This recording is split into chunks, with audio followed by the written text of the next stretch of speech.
Those 4 pillars are the condition of the property, their motivation to sell, their timeline to sell, and their price. Now, when you're doing creative deals, I always add a 5th. So I have 5 pillars. The 5th pillar is liens and encumbrances, or I just call them encumbrances. Are there any mortgages on the property? If so, how much? What are they? Or is the property free and clear? The 5th piece of information that you want to get when you talk to sellers.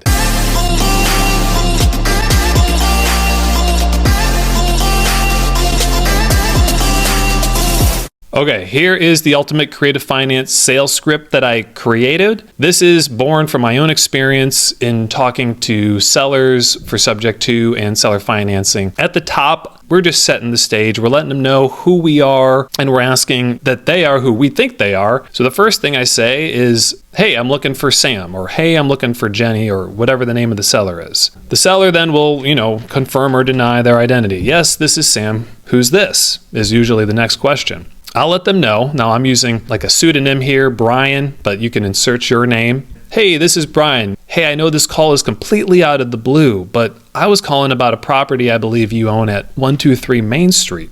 I just wanted to see if you would consider an offer on your property there. Now this is a script for if you're cold calling. So if the seller, confirms their identity, that what I have here is kind of a choose your own journey for the next response. It depends on if you're making a cash offer or if it's an expired lead or a pre-foreclosure or a FSBO or a general call back if missed. So the general callback if missed, hey, this is Brian with We Buy Houses Company. Hey, sorry I missed your call. Do you have a minute to talk about your property? If it's a cash offer, you might say, okay, great. Well, we purchase properties cash and pay all the closing costs. There's no real estate commissions. The best part is, that we buy these things completely as is, so you don't have to put another dollar into the property. For an offer like that, I just want to know how much you would take. Very to the point if you're just going for cash offers, but most of you are not. So let's say that it's an expired MLS. The seller says, yep, this is Sam. What's going on? Well, I say, hey, this is Brian. I'm not a realtor. I'm actually looking to buy a house in your area. And I just noticed that you had yours for sale a little while ago. Is that right? And then they can confirm or deny. If it's a pre-foreclosure, I would say something like, yeah, hey, this is Brian. I'm actually just a local investor. I saw your house pop up today on the county record, and I was just wondering if you had a second to talk about the situation to see if I could possibly help you. If it was a for sale by owner, I would say something like this. Hey, yeah, this is Brian. I saw your house at 123 Main Street on Zillow for sale. I'm not a realtor. I'm just looking to buy my next house. Is it still available? So as soon as I set the stage for who I am, why I'm calling, I pretty much get into the condition of the property right away. And what you're going to see in the script is my template: condition, motivation, timeline, price, and encumbrances. I'm going to let the information that I need guide my conversation with the seller. I'm in the command seat. I'm the one asking the questions. That gives me more credibility. I'm able to accomplish my task more quickly and sift through the lead to see if it is a motivated seller with a house that I want to buy or not. So the first thing I'm going to launch into is condition. Well, great. Well, could you tell me a little bit about the condition of the property? It looks like from Zillow, it's approximately 1,000 square feet and has 3 beds and 2 baths. Is that correct? Because you want to make sure that you have the right stats on the house, square footage, bed bath count. Now the seller will either confirm or deny and correct you. Then you'll come back and say, can you tell me, have you done any, major updates or remodeling, for example, to the kitchen or to the bathroom, say in the past 5 to 10 years? I took this right from Brent Daniels. It's brilliant because it's going to give you a sense of the condition of the house. Instead of just asking, well, what's the condition of the house? They're going to say the condition's great, or, oh, it could use a little bit of work. Get specific. The question about there being remodeling to a kitchen or bathroom is going to give you a sense. If they've done the kitchens and the bath, then it's likely that the rest of the house is in good condition. But if they haven't remodeled the kitchens or the bath recently, well, then you're probably looking at a grandma's house. Best case scenario, worst case scenario, is it a hoarder house? You're going to have to figure that out. Then I'm going to ask, well, great, thanks for that information. Can you tell me, are there any significant issues that I should be aware of that, that could affect the value of the house, say, for example? Then, so here you're probing to see, are there any big capital expenditure items? Is there a roof that needs to be replaced? Is there a foundation leak? Is there a sewer or drain issue? So you're trying to probe to get as much information about the condition, because that's going to set up your repair estimate cost, and your budget line item is going to be a very important thing to know, the condition of the property, obviously. So if it's expired or a FSBO, then you can just take a look at the listing, right? And then ask the seller, is the condition of the property pretty much the same as the photos used on your listing? Because then you don't have to really spend much time on the condition. The seller will confirm or deny, and either way, you're garnering information about the condition of the property. The most important pillar is motivation. Just so you know, you're trying to find motivation. If you find a motivated seller, you're probably going to make money on the house if they're willing to do business with you, whether it be a cash offer, sub-2 offer. As long as the deal works, if they're motivated, that is the key. Motivation can be very tricky to ascertain if a seller is tight-lipped. You got to do your best to get in there and subtly sniff out the motivation. Throughout the entire conversation, I'm trying to sniff out motivation. So it's really not just part 2 where I'm trying to get motivation. The whole conversation, if there's anything they say that I could prod into, any comment that they make, yeah, because, the divorce didn't go very well. Oh, the divorce? Use mirroring and ask questions with a raised voice. Take a phrase that they use, turn it into a question. Yeah, we listed that house on the market, but buyers just were concerned about the house. Concerned? And then let them talk. Let them give you the information by asking well-calibrated questions. So motivation, let's get to it. I would say, well, based upon what you told me about the condition, it seems like a lovely house. Why are you selling it, if you don't mind me asking? Try and have a tone that's going to be as non-intrusive as you possibly can, because this is a somewhat intrusive question. Now, the seller's going to say, it's a long story, but let me tell you about my situation, which motivates me to sell. Or, I really should have an or in here. They're just not going to say much. They're going to say, I just, now is the right time. And then you might come back and say, right time? Yeah, well, my mother died and I want to move my family over to Georgia. But thing is, I'm just not sure if this house can sell. Not sure the house can sell? Well, yeah. The mortgage balance is kind of too high. So this is an example of just mirroring, asking questions, taking phrases that they say and just turning it into a question. Then I would come back and say, well, why don't you just list the house on the market with a real estate agent, if you don't mind me asking? This will potentially reveal motivation. They might say, well, let me tell you why I hate realtors. They might go off on realtors. Or they might say, let me tell you why I don't think I could sell my house on the market. Or some other reason that I'm motivated to sell off market. They might say, I don't want people walking through my house. Don't want people walking through your house?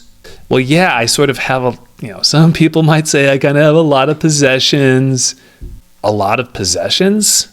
I'm thinking, is this a hoarder house? I'm never going to say that, but I'm going to try and get the information out of the seller by taking their phrases and turning them into questions. Well, mind me asking why you think the house didn't sell on the market. Now, this is for expired MLS. Obviously, it's a great question to ask. You had it listed. Would you mind me asking why you think it didn't sell? Because then you're going to learn about something with the condition that was bad or the loan balance that was bad. The seller might say, well, let me tell you some things that are wrong with the house or my own personal situation that make me a motivated seller. You're hoping that with the question, you'll get some motivation. So we're going to move on to timeline. The next thing I'm going to try and find out is this a now thing or is this a later thing? How soon are you looking to do this? Because timeline does also connect to motivation. Sometimes if they're trying to get it done quick, you're going to try and figure out why you're trying to get it done quick, and that might get ultimately to the motivation.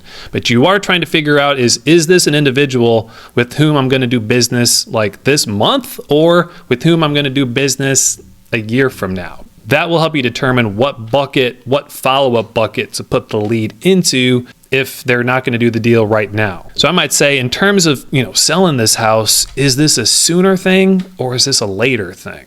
The seller might say, well, actually, I do need to sell it soon because, blah, blah, blah, the bank's going to foreclose or there was a death in the family. They might say, Well, I'm not really in a rush to sell. I was just curious. I got your postcard in the mail, and I'm not really a motivated seller. I'm just a tire kicker. Important to sift out that information and get it as soon as you possibly can so you don't waste your time on tire kickers. I might respond, so what would you say your timeline to sell is? Is this, you're talking like the next 30 days, 3 months, next 3 years? They might come back and say, well, let me tell you a timeline that actually reveals my motivation, right? There is this deadline. I got a divorce and now I have to pay for child support. There's just no way I can make both payments. Finding that kind of information out, which by the way, that was an actual thing a seller said to me one time, it's gold. Next thing I want to know is, what are they expecting from a sale, even if it's subject to? How much cash are they looking to walk away from the closing table with? I might say something like, well, if I can buy your house as is with no repairs, no agent commissions, no closing costs, what would you be generally asking,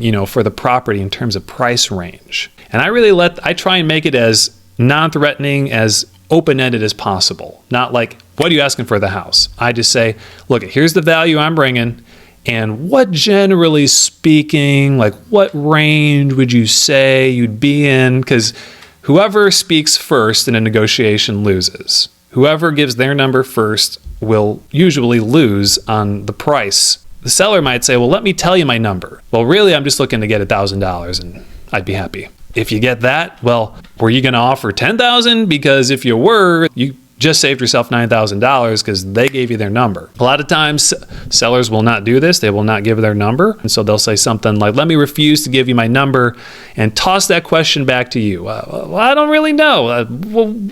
You're the professional. What would you pay me for my house? Hang tight with me here. What I say is that I always begin with the cash offer. If they're going to force me to reveal my number first, well, then guess what?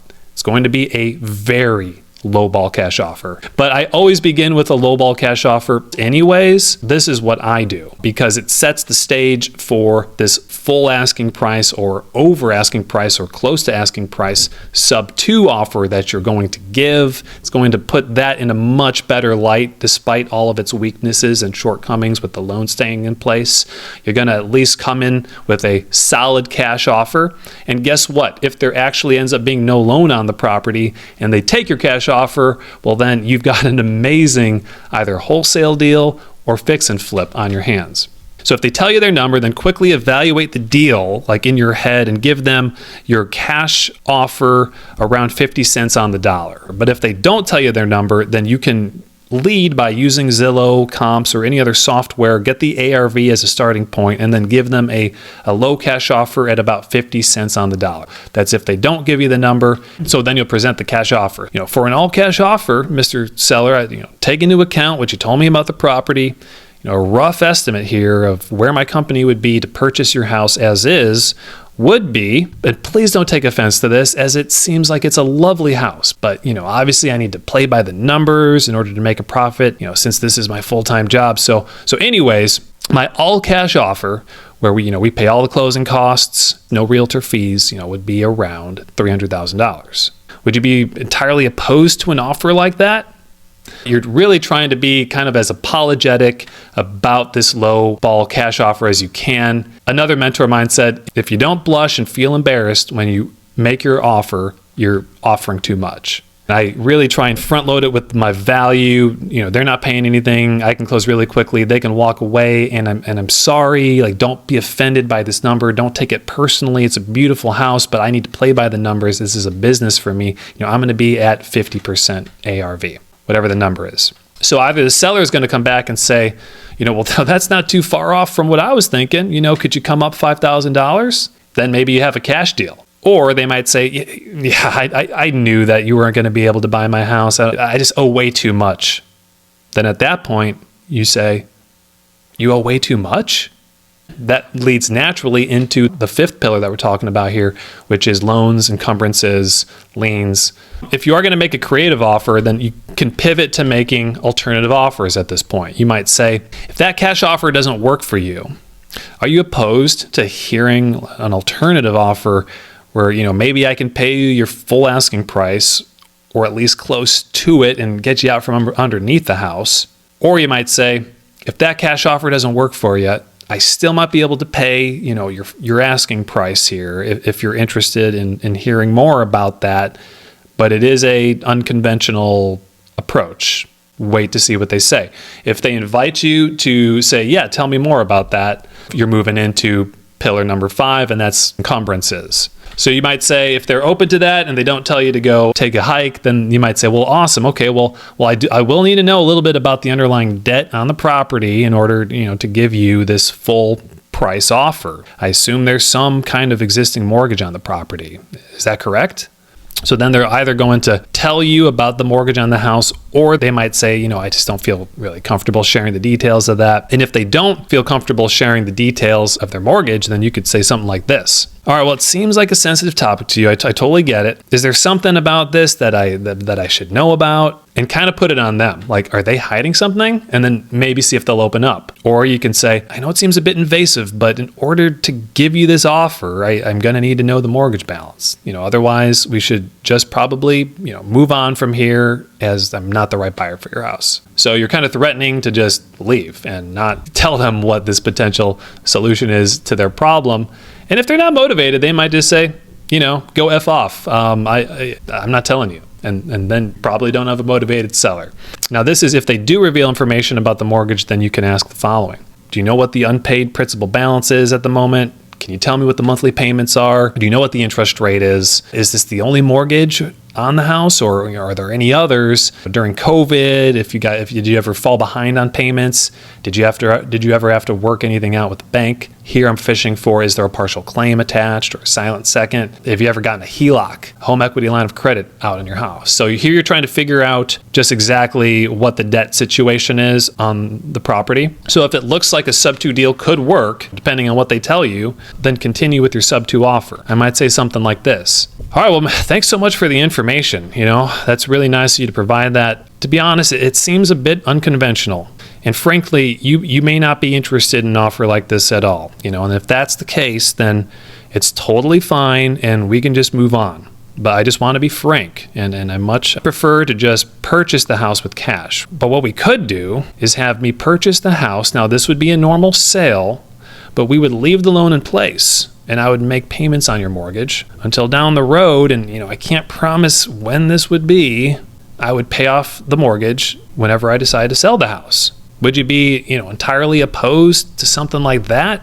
I don't like saying, is that okay with you? Or are you open to that? Because Chris Voss in Never Split the Difference says, ask no-oriented questions. People like feeling in control when they say no. So phrase the question so that they're going to say no to that. If you phrase it in a way where you're trying to get a yes, then they're more likely to tell you no, because people like saying no.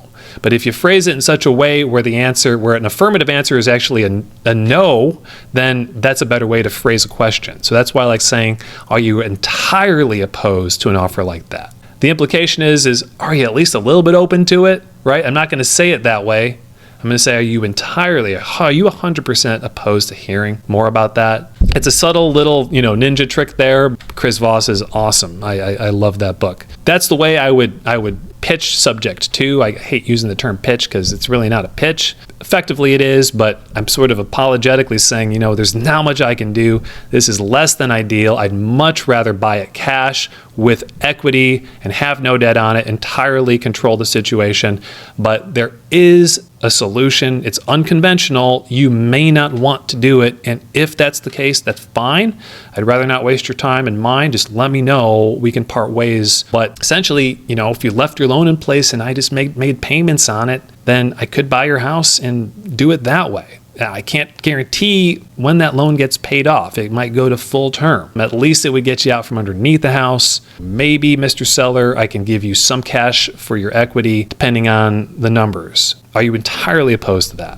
If you use that script and that pitch, you're gonna do well. So then finally wrap up and set the stage for the next steps. You might say, okay, Sam, so just to make sure I understand correctly, let me summarize to the best of my ability your situation, the condition, your timeline, the price, and where things landed with a cash offer or preliminary offer. That way they feel heard, they feel understood. You're summarizing everything. Did I miss anything? In other words, is there anything that you're hiding from me that now you feel like you should tell me now that we're on the brink of doing business together. Is there anything else I should know about the property or your situation before we move forward? Nope, that about summarizes it, the seller might say, or let me tell you some crucial information that I've been withholding from you. Always, again, sniffing for the motivation. Let the seller feel in control and indicate their motivation level by answering the following. All right, so what would you like to have happen from here? A great question I got from Matt Terrio, another creative finance expert, and I love that question. What would you like to have happen from here? Let them set the course forward.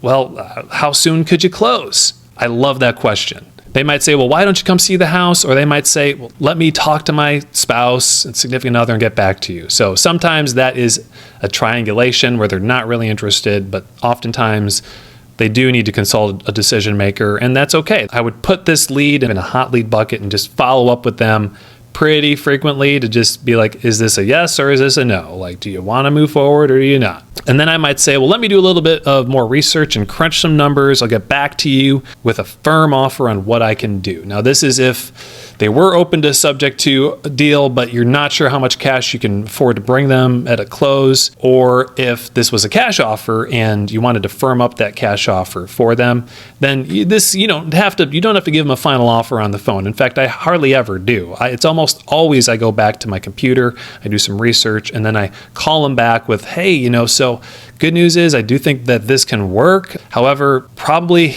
don't take offense to this. Here's probably where we're going to be at in terms of the cash that we can bring you, and here's the reason why. Like, is this a deal breaker? Finally, you're going to want to ask for a copy of the most recent mortgage statement if you're buying it subject to, so that you can verify the numbers to make sure the numbers work on your end. And then you're going to want to get a good email address so that if you want to follow up or send your offer in writing, that you can do that. It's nice to actually provide a letter of intent or an actual offer to the seller instead of doing this all verbally over the phone. So here's my contact information. Thank you and goodbye. All right, so that's it, folks. The Sub2 Investor Ultimate Sub2 Sales Script for qualifying leads. It's worked for me. Feel free to tweak, modify. The key is to guide the conversation, be friendly, be likable, be honest, be transparent, don't hide anything, but guide the conversation. You're trying to get 5 crucial pieces of information. Ultimately, you're trying to figure out whether they're motivated to sell or not. You're trying to figure out condition of the house,